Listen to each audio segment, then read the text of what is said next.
Tansay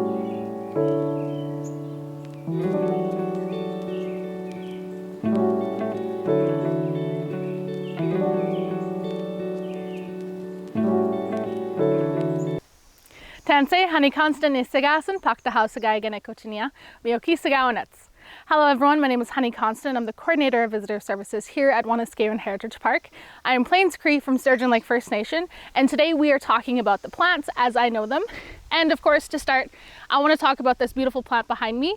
In Cree, it is called Mitufs, and that's actually my dad's last name. So I feel connected to this plant already, but let me tell you a little bit about it.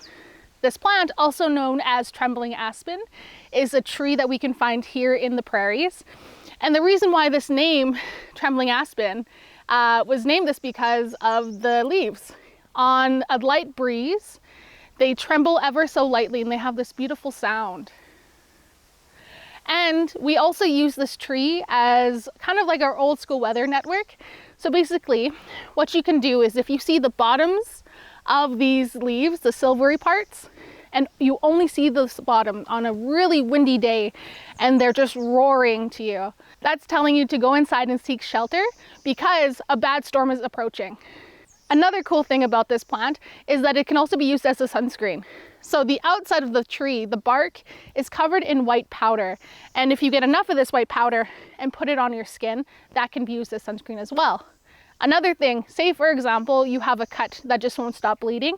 The powder itself is a coagulant, meaning that if you take this powder and put it onto that wound, it will stop bleeding. These are my favorite plants in the entire valley. This one right behind me is called the Hawthorn. The Hawthorn is a very interesting bush/tree, and how the people knew that they were very strong, these thorns right behind me, was because of this little bird, also known as the murder bird. The shrike will pick up small prey like mice, fly above the tree and bush, and drop it. Their prey would end up getting impaled, so the people could see and watch the world around them and knew that these were very, very strong. So and then what the people would do was take these giant thorns and turn them into fishing hooks or awls to puncture holes in the hide, or to make sewing needles and all these other things. Also, when this berry is blooming and has a bunch of berries on it, they are bright red and they're very delicious. They are also very good for your heart, so they could be used as a heart medicine as well. Above my head are what we call rose hips. Rose hips are these beautiful little reddish orange berry. And the fun fact about rose hips are if you eat about 3 to 4 of these berries, it's equal to 1 orange in vitamin C.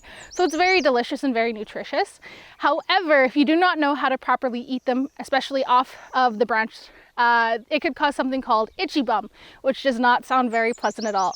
It's because all of the little seeds have a lot of hairs and they can irritate you all the way through.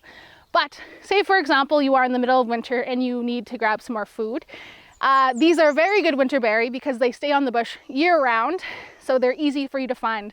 So the dark red berries above my head are actually from last year, and now you can see there's also some green berries that are just forming into these rose hips for the season. I can't wait to see them.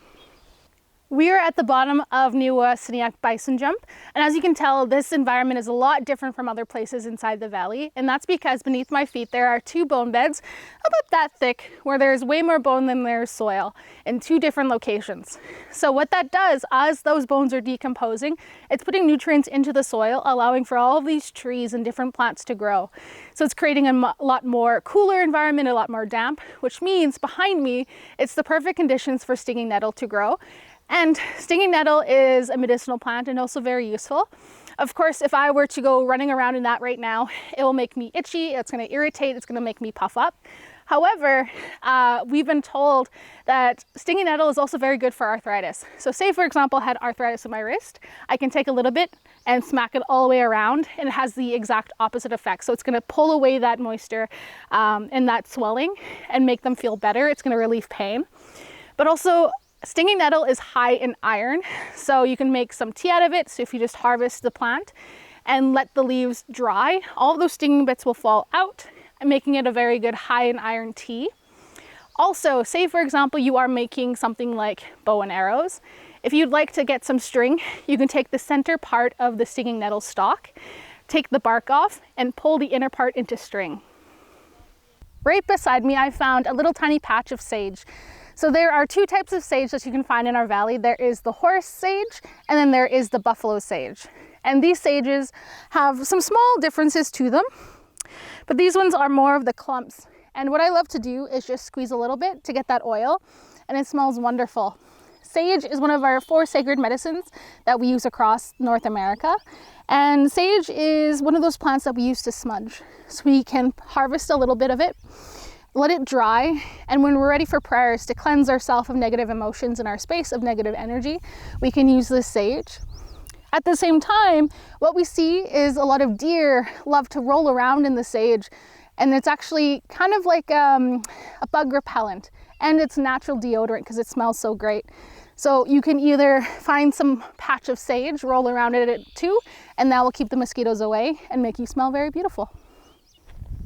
Thank you for walking through the valley with me today. I hope you enjoyed learning a little bit about the plants that we can find in our river valleys and across our prairies. And I just want you to leave this day and continue to explore the outside world and our plant friends that are found all over here. This has been a beautiful day with you. Wanuskewin, wistas.